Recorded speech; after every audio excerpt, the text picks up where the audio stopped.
திருக்காட்சி பெருவிழாவிற்கு பின்வரும் சனிக்கிழமை நம் வாழ்வில் கடவுளை முன்னிலைப்படுத்துவதை விட நம்மை முன்னிலைப்படுத்திக் கொள்வதில்தான் அதிகமாக சிக்கிக்கொள்கிறோம். அது எளிதானது. நம்முடைய தேவைகள் பெரும்பாலும் நான், எனது, என்னை உயர்த்திக் கொள்வதற்கான ஒன்றாகவே இருக்கின்றன. ஒருவரின் குணத்தை சோதித்தறியும் முக்கியமான வழி இதுதான். யாராவது நம்மை ஏதாவது சொல்லி அவமானப்படுத்தும் போது அதை எந்தவிதமான மன வருத்தமும் இன்றி ஏற்றுக்கொள்ள முடியுமா? ஆபிரகாம் லிங்கன் அமெரிக்காவின் அதிபரான பிறகு பேரவை கூட்டத்திற்கு சென்றார். அந்த கூட்டம் நடக்கும் ஹாலில் நுழைந்தபோது, செருப்பு தைப்பவனின் மகன் வருகிறான், இவனெல்லாம் நம்மை ஆளப்போகிறான் என்று செல்வந்தர் ஒருவர் அவருக்கு கேட்கும்படியாக சொன்னபோது, பக்கத்தில் அமர்ந்திருந்த கூட்டம் அவரை பார்த்து கொல்லென்று சிரித்தது. ஆபிரகாம் லிங்கன் அந்த விமர்சனத்தை வித்தியாசமாக கையாண்டார். தன்னை விமர்சித்தவரை பார்த்து, ஆம் நண்பரே, நான் செருப்பு தைப்பவனின் மகன்தான். தாழ்ச்சியோடு நான் ஏற்றுக்கொள்கிறேன். என் தந்தை ஒரு மிகச்சிறந்த நுணுக்கத்தோடு கலையாக நேசித்த தொழில் அது. என் தந்தை தைத்து கொடுத்தவைகள் இங்கிருப்பவர்கள் பலர் போட்டிருக்கிறீர்கள். அதில் ஏதாவது உங்களால் குறை கண்டுபிடிக்க முடிந்தால் என்னிடம் கொண்டு வாருங்கள், அதை நான் தைத்து கொடுக்கிறேன்.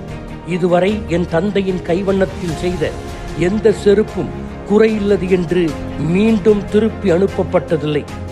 எனவே நானும் செருப்பு தைப்பவன்தான் என்பதை கூறிக்கொள்வதில் பெருமை அடைகிறேன் என்று சொன்னதும் சிரித்த கூட்டம் முழுவதும் தலையை கீழே போட்டு கொண்டது.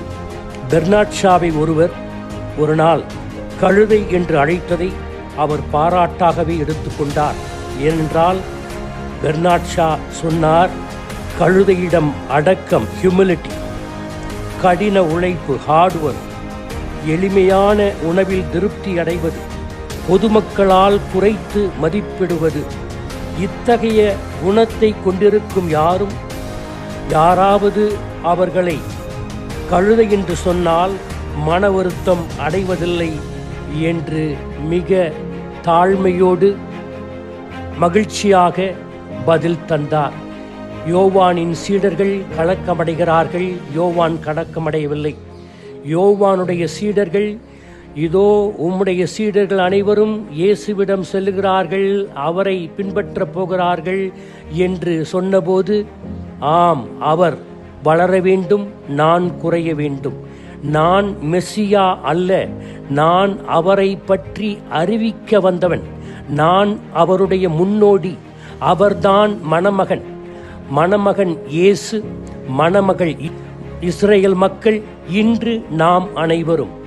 எனவே அவரை பின்பற்றுவதற்காக, அவரை அறிவிப்பதற்காக வந்தவன் நான்.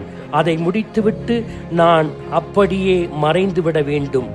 இப்படி நாமும் நம்முடைய வாழ்வில் இப்படிப்பட்ட மனிதராக நாம் எதற்காக இந்த உலகத்தில் வந்திருக்கிறோம், நம்முடைய பணி என்ன, கடவுளுடைய திட்டம் என்ன என்பதனை உணர்ந்து தாழ்ச்சியோடு வாழ இறைவன் வரம் கேட்போம். ஆமீன்.